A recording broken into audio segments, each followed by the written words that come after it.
saw them. Oh, okay. Yeah, he said that he actually really mind. He said about the shower. Yeah, we're trying to figure out if he's able to get into the shower now. I've talked to him by text. 39 to 40. Well, yeah, this is 39 to 40. I can get out. Thanks for out. Sure. It was really hard on a Friday night. So we got it. Yeah, I think I had seen it up in pieces. Blew it out and then blew it again.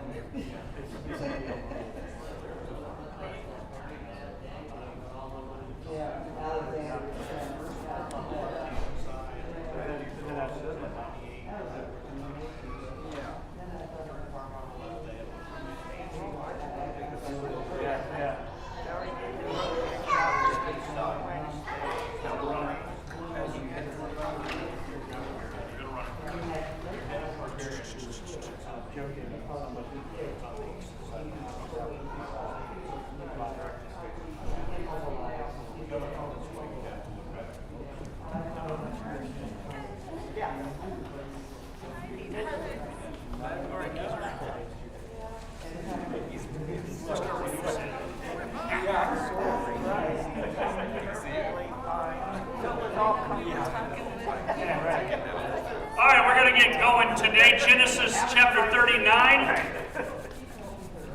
Genesis 39 and 40. We'll start in 39.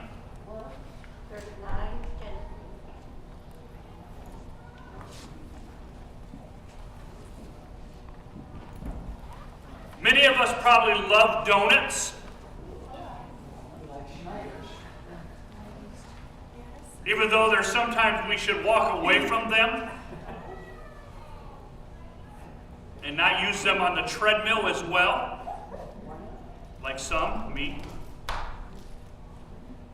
And you might have your preference of donuts, but since I'm teaching, I will lead the preference of Krispy Kreme donuts, especially when the hot sign is on. But the way they make that Krispy Kreme donut is remarkable. Probably the way they make most donuts. They take a little ball of dough and they shoot it with a blast of air in order to create a hole in the middle. Then that flat donut is forced to spend time in the proof box. Then it rides a vertical elevator up and down in an atmosphere of heat and humidity. That allows the dough to rise. Then it's dropped into hot oil in order to cook it. Then at the end of that process, it is passed through a cascading waterfall of icing. And then at the end, you get that delicious donut. Donuts go through a lot in order to be consumed by us. Okay? It is the trials that those lumps of dough must endure to make them into tasty treats. Well, in our text today, Joseph is going to experience what it's like making donuts when he goes through some trials. We're going to break this story into some scenes today. Our first scene is chapter 39, verses 1 through 6a. And Dale, if you have that, I'm going to ask you to read 6. You're going to stop at 6 where it says Joseph's care. That'd be part A, okay? If you'll stop there. All right, start in verse 1. Now Joseph had been taken down to Egypt. Potiphar, an Egyptian, who was one of Pharaoh's officials, the captain of the guard, bought him from the Ishmaelites who had taken him there. The Lord was with Joseph, and he prospered, and he lived in the house of his Egyptian master. When his master saw that the Lord was with him, and that the Lord gave him success in everything he did, Joseph found favor in his eyes and became his attendant. Potiphar put him in charge of his household, and he entrusted him to his care his care, everything he owned. From the time he put him in charge of his household and of all that he owned, the Lord blessed the household of the Egyptian because of Joseph. The blessing of the Lord was on everything Potiphar had, both in the house and in the field. So he left in Joseph's care. All right, so the last few weeks, we've been talking about Joseph, looking at this great story, but who is Potiphar? We're introduced to this guy named Potiphar. Who is he? Guard to Pharaoh. All right, a guard to Pharaoh. He's an Egyptian. What was that, Bob? He makes pottery, that's the name.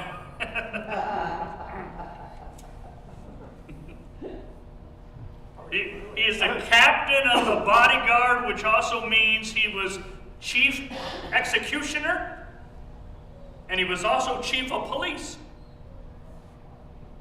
So he could arrest you and try you and execute you. He could have been, we would consider him maybe the palace KGB, KGB with the power of life and death under the supervision of Pharaoh. So we're introduced to him. Now, what doesn't Joseph know right now? What doesn't he know?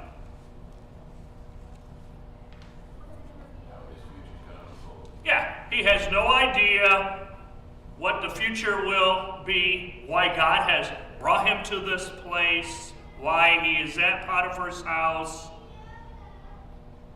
But in the coming events, he's going to learn that. But he doesn't know that. But verse 2 tells us that the Lord was with Joseph, and he became very successful. The Lord was with him. In fact, the divine name Lord or Yahweh is used 8 times in chapter 39 here. And so when Joseph could not see God, God's still working through him. And so even though he couldn't see him, God's still there. Now, what profound thing happens in verses 3 and 4? What profound thing happens in 3 and 4?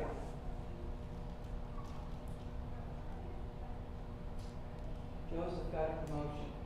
All right, Joseph got a promotion. He was in charge of everything. Why did he get that promotion? So the Lord was with Joseph. Who saw that the Lord was with him? Potiphar. Potiphar, an Egyptian, saw that the Lord. So Potiphar has to admit that the Lord was with Joseph, causing him to prosper. All right? And so he admits that. He sees that.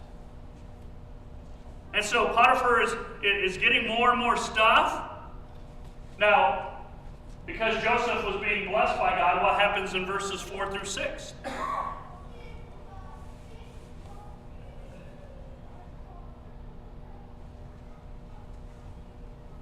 Potiphar's household is also blessed. Yeah. Potiphar's household's blessed. And who else is blessed?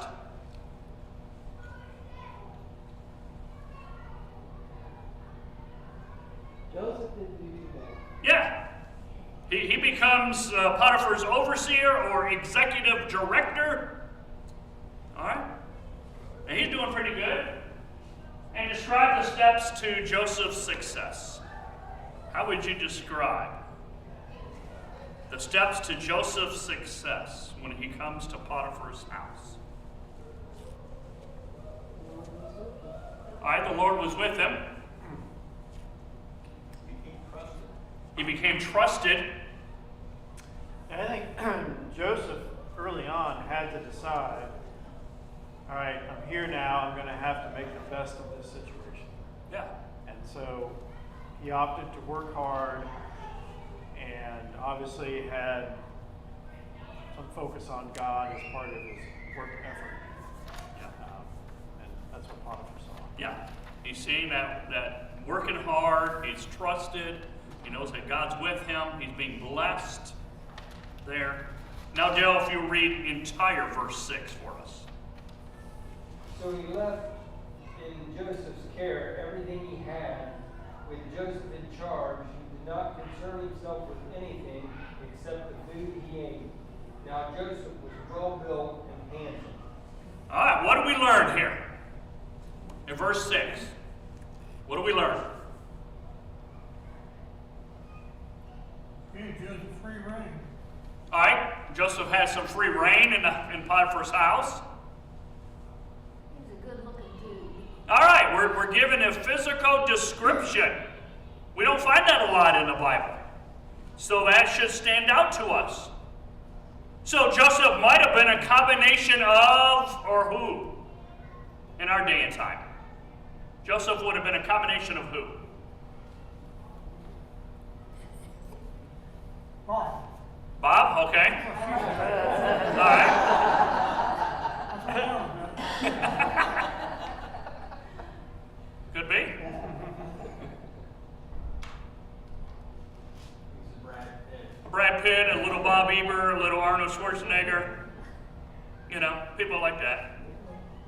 You know, is this combination? It says that he was handsome, well built, got things going. Bob, all right. Bob showing off, gonna break the pew there. He was going like this. All right, and so we got scene 1. Scene 2. Brian, if you'll read 7 through 20a, please. And after a time, his master's wife cast her eyes on Joseph and said, "Lie with me." But he refused and said to his master's wife, "Behold, because of me, my master has no concern about anything in the house, and he has put everything that he has in my charge. He is not greater in this house than I am, nor has he kept back anything from me except you, because you are his wife. How then can I do this great wickedness and sin against God?" And as she spoke to Joseph day after day, he would not listen to her, to lie beside her or to be with her. But one day, when he went into the house to do his work, and none of the men of the house was there in the house, she caught him by his garment, saying, "Lie with me." But he left his garment in her hand and fled and got out of the house.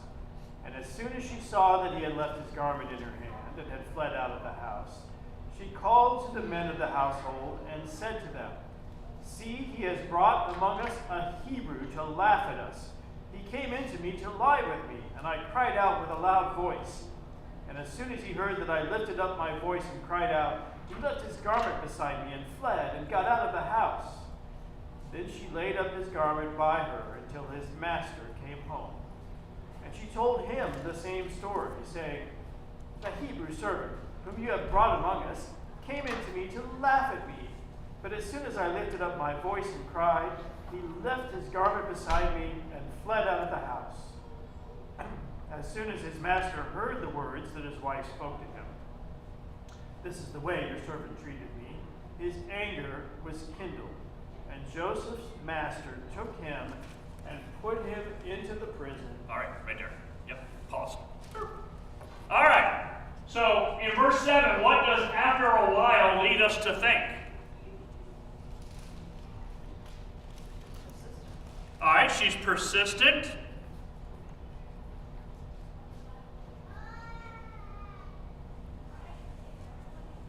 And after a while, his master wife took notice of Joseph and said, "Come to bed with me." After a while. So she is persistent. After a while. After what? What did we talked about in scene 1? Some time had passed Some time had passed. since he was put in charge, responsible. God has been blessing Joseph. All right. And now we're introduced to who here in this scene? Last scene was Potiphar. Who's this scene? Potiphar's wife. She is not named. Not named. Mrs. Potiphar. All right. Now, temptation comes many times when we least expect it. All right. Things go well for Joseph until what? All right? She grabs a hold. But even before that,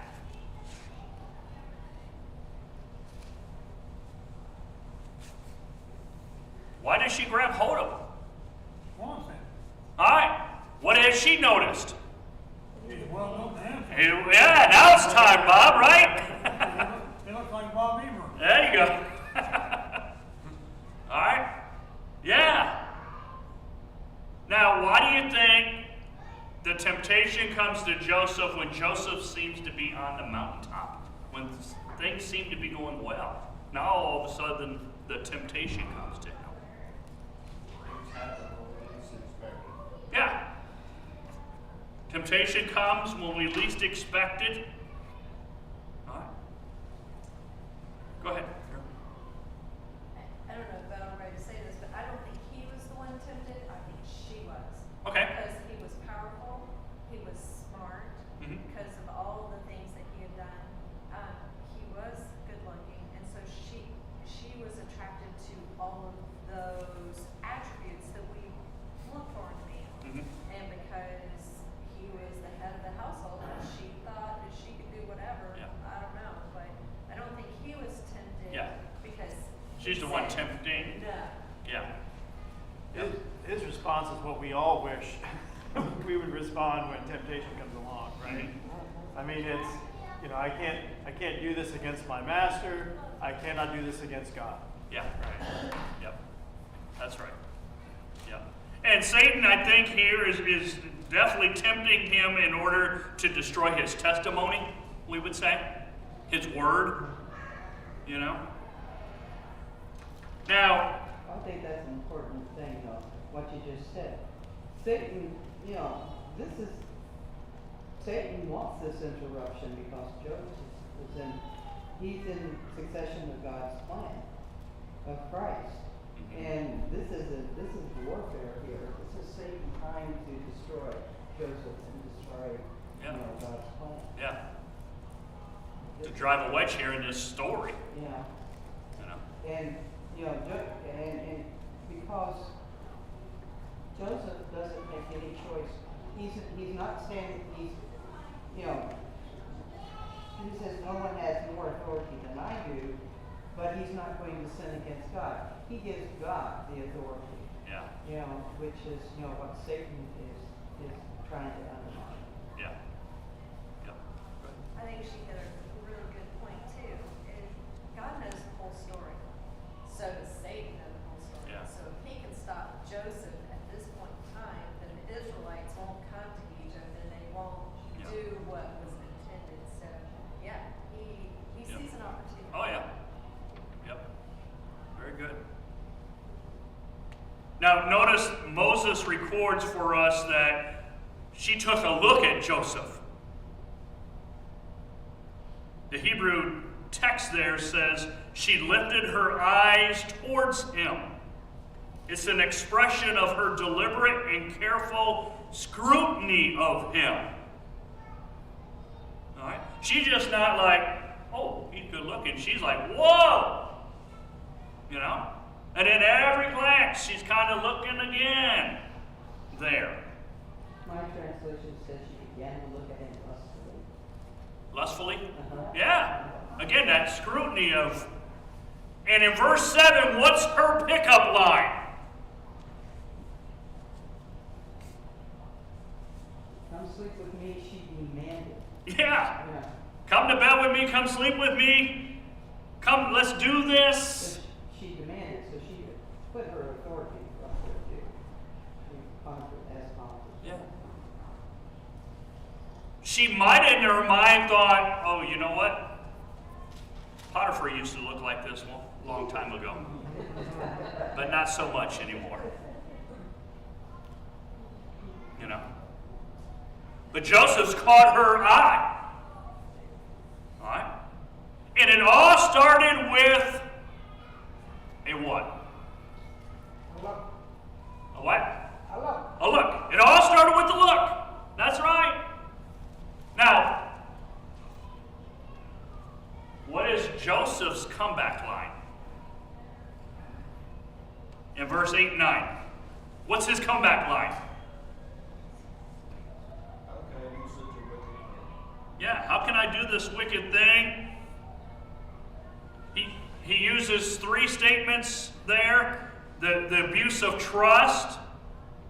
Number 2, an offense against her husband. And number 3, it's a sin against God. There. How can I do this? All right. Your husband trusts me.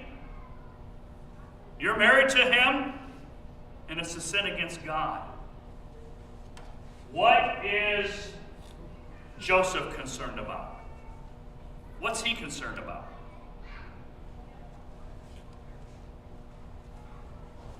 Doesn't want to lose their trust. All right, doesn't want to lose their trust.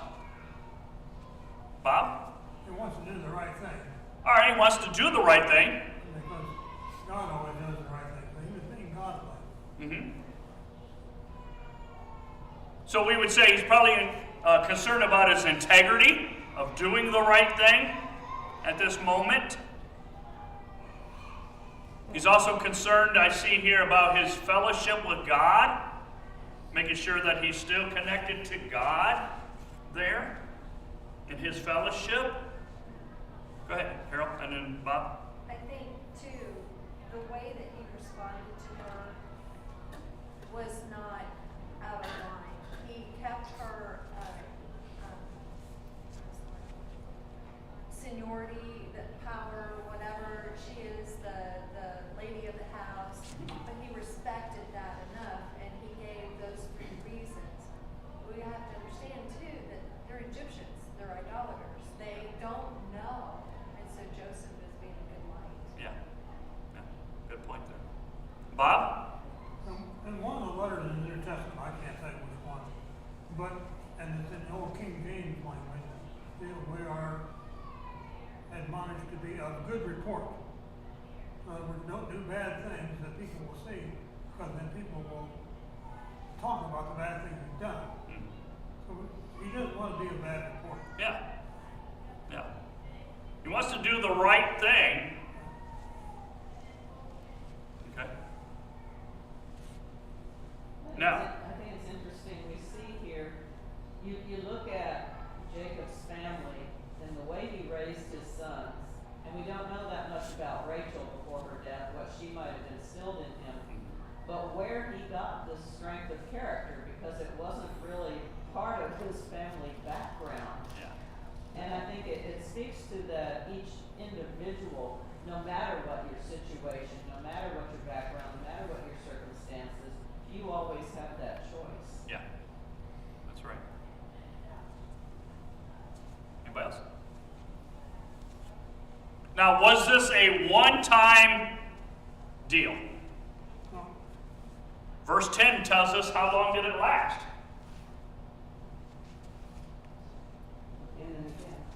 Again and again, or day after day. All right? She's trying to wear them out. All right? I like this humility back in 9 though. Uh-huh, go ahead. Mine reads, no one here has more authority than I do. And yet, it finishes with, this would be a great sin against God. So in other words, he's acknowledging God as the authority for everything. You know, because he has authority. Yeah. But he gives, so moral authority from, moral character, moral foundation, it is all God, and he gives that. Yeah. And even though it's alien to her, she can see where his authority is, but he's saying, that's nothing, my authority, Yeah. God's is the authority. Yeah. I think that's amazing. Yeah. He's still being faithful. And so she probably uses every line in the book every single day, not giving up. Temptation never takes a day off. It's like a telemarketer. It comes at the least convenient time, usually when we sit down to eat. It comes back again and again. He keeps pushing even after saying no. It makes what is selling sound great, even though there's always a catch. Temptation is like a telemarketer. And so, day after day of enticement from her leads to what takes place in verses 11 and 12. One day he went into the house to attend to his duties, and none of the household servants were inside. She caught him by the cloak and said, "Come to bed with me." But he left his cloak in her hand and ran out of the house. She's like static cling. She's all over Joseph. The garment that Joseph wearing here is probably we would consider like an oversized t-shirt. There's a struggle.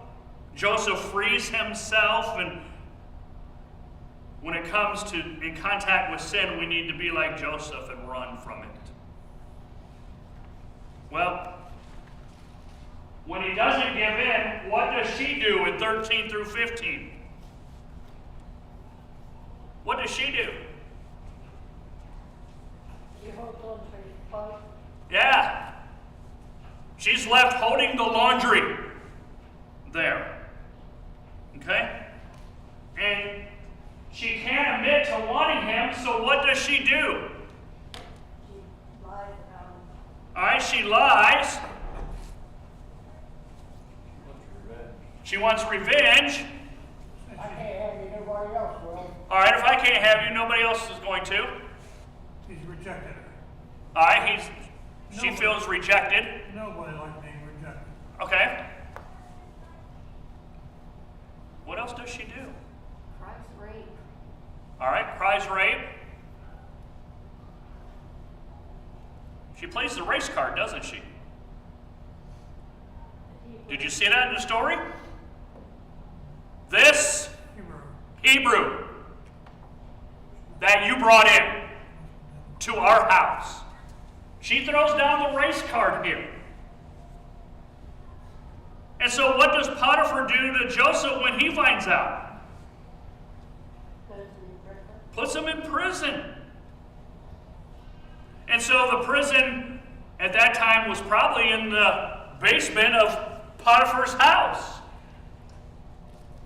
And so this morning in verse 1 of chapter 39, Joseph was in the penthouse, and now he is down in the prison. It's been a rough day for him. But that's scene number 2. Any comments before we go on to scene 3?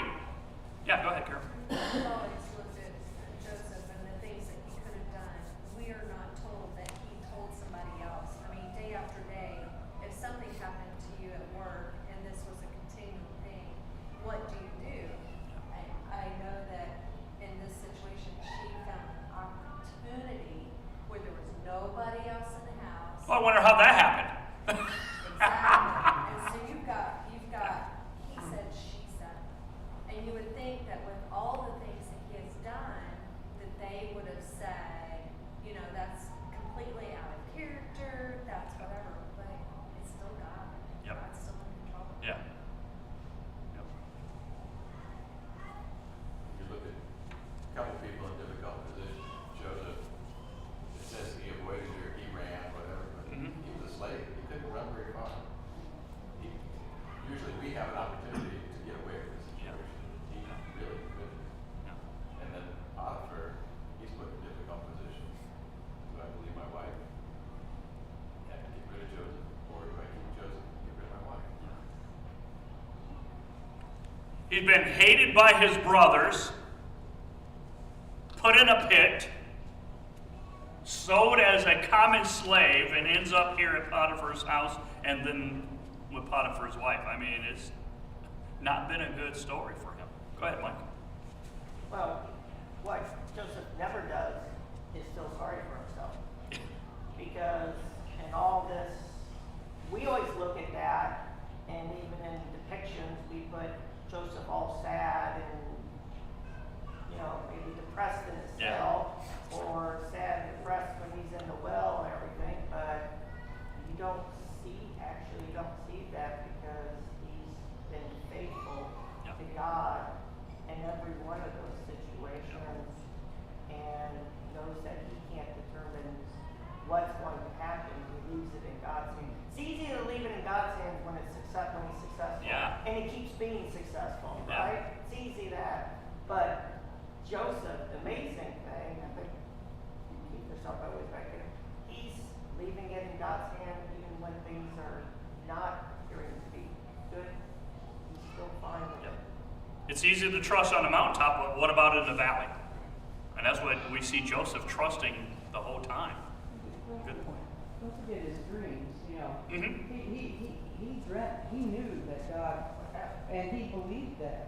And that, his belief and reassurance from the beginning carries him, and, you know, so that he acknowledges God's authority. Yep. He trusts Being in prison is almost as bad as going to a Sunday school class where somebody talks about donuts, puts up a picture of donuts, and it doesn't bring any donuts. Mama didn't raise no fool. Elders, I need a formal greetings. All right, anybody else? We'll jump into scene 3. All right. So we'll start at verse 20. Who wants to read it? We'll go to chapter 40, verse 4. Who wants to read? Who doesn't like donuts? Huh? Who doesn't? Who don't want to? I mean, well, we could just dismiss class now. We'll go for a donut. Mike, you going to read for us? Thank you. All 20? All of 20 again, yep, through chapter 40, verse 4. Okay. And Joseph's master took him and put him in the prison, the place where the king's prisoners were confined, and he was there in prison. But the Lord was with Joseph and showed him steadfast love and gave him favor in the sight of the keeper of the prison. And the keeper of the prison put Joseph in charge of all the prisoners who were in the prison. Whatever was done there, he was the one who did it. The keeper of the prison paid no attention to anything that was in Joseph's charge because the Lord was with him. Whatever he did, the Lord made it succeed. Sometime after this, the cupbearer of the king of Egypt and his baker committed an offense against the Lord, the king of Egypt. And Pharaoh was angry with his 2 officers, the chief cupbearer and the chief baker. And he put them in custody in the house of the captain of the guard in the prison where Joseph was confined. The captain of the guard appointed Joseph to be with them, and he attended them, and they continued for some time in custody. All right, thank you. What do we learn? It really should be verse 21, not verse 20. But what do we learn here, verse 21? God was with Joseph. Yes, it's the continuation of what we just talked about. God's with him. God is with Joseph. All the way through the great story, God is with him. All right? And so while in prison, he meets who? Who are his cellmates? The bear, cup holder. All right, cupbearer. What's his job? Fill the cup. All right, fill the cup and Make sure the wine's not poisoned. taste the cup before the king would, or the person in charge. All right, and who's the second person we meet in prison? The baker. What's his job? Make donuts. Make the donut, yeah. Prepare the meals. All right. He also did not bring donuts. That's why he's in prison now. I also want to say while we're live that there is a pizza maker here too, and they're not on his case either for not bringing any pizzas to class today. From the Berwick and Greek camp, if you want to order. They open at 4 today. Now back to our class. After that great commercial. Oh, where am I? Oh. Yeah, we're in prison without donuts or pizza.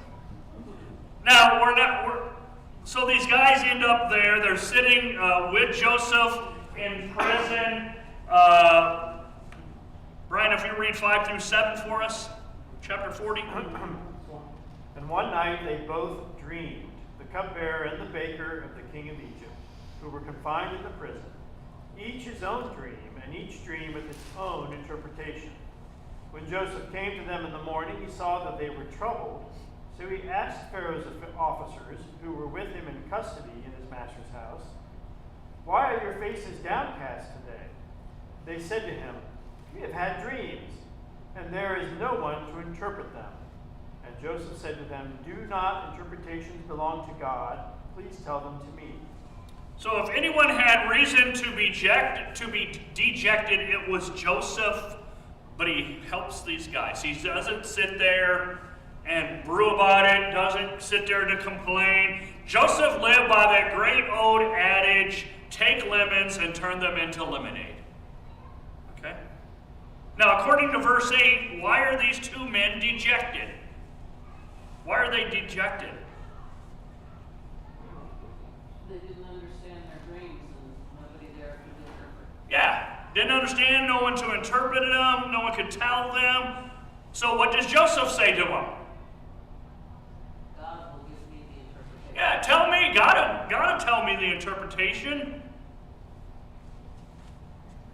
And so we know the story. What happens at the end of this great chapter? Both of the dreams, what? Are true. All right? The interpretations are true. The interpretations are true. Who is put to death? The baker. The cupbearer is what? Restored back to his position. Does the cupbearer remember Joseph? No. Not here. Remember me. I'm going to interpret these dreams. Remember me. But he does it at that moment. So think about, how do you think Joseph feels? What he's been through today. How does he feel? Thank you very much. Maybe I should have got up on the other side of the bed, right? Well, he feels like he did nothing to deserve it, is what my Bible is. Uh-huh. So, Haven't done anything to deserve all this. Been a rough hours. You gotta feel like he thought, okay, God's gonna get me out of here now. Oh, I guess he's not now. Yeah. So I'm going to have to stay here a little bit longer. There. Huh? Wish the baker was still around. Yeah. What impresses you about Joseph, considering that all that has happened to him? You know, I was just thinking, back to the point earlier that he had those dreams early in his life that suggested he was going to be in a position of authority. And you wonder, as he's had success at each of his places, if he said, okay, maybe this is what God meant. And then to find, well, something different. God had something different in mind for him as far as his path. Yeah. It took some adjusting, I think, in his thinking. And even, after he helped the cupbearer and he put that plug in and said, hey, remember me to Pharaoh, because he's thinking maybe that's the opportunity that and ultimately will be. It's just the timing is not exactly what he thought it would be. Correct. Yeah. So it's God's time, not ours. Yeah. Good point. Anything else impresses you about Joseph from today? Yeah, Mike? Just to correct one thing, like gave him lemons, it was God who made the lemonade. Mm-hmm. True. Yep. All right, next week we're going to jump ahead. We're going to meet the brothers again. Joseph's going to meet them after all these years in chapter 44 and 45. So that's where we will camp out next week. And we'll see about that part of the story, the silver cup. We'll talk about that, look at that in their sack, and all that good stuff. Let's pray. Father, thank you for today, for your word, and thank you, Father, for the life of Joseph. And even though he was tempted, he still trusted in you and still waited for you. Help us to learn from that. Bless us this week as we live for you. In the name of Christ we pray. Amen. Thank you, everybody.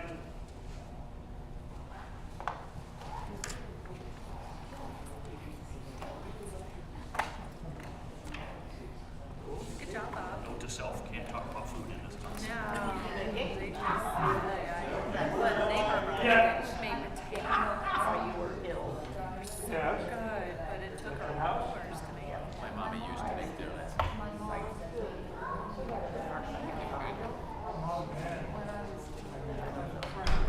We did it earlier one time. About to be a great hang of friends in there. I want to take people. We had them for breakfast this morning, so it's good. For the guy who bought us donuts. Well, I bought them before Just sure, the just sure. store because I thought that we needed Yeah, I was thinking about breakfast with seeing low those are good power. We don't have.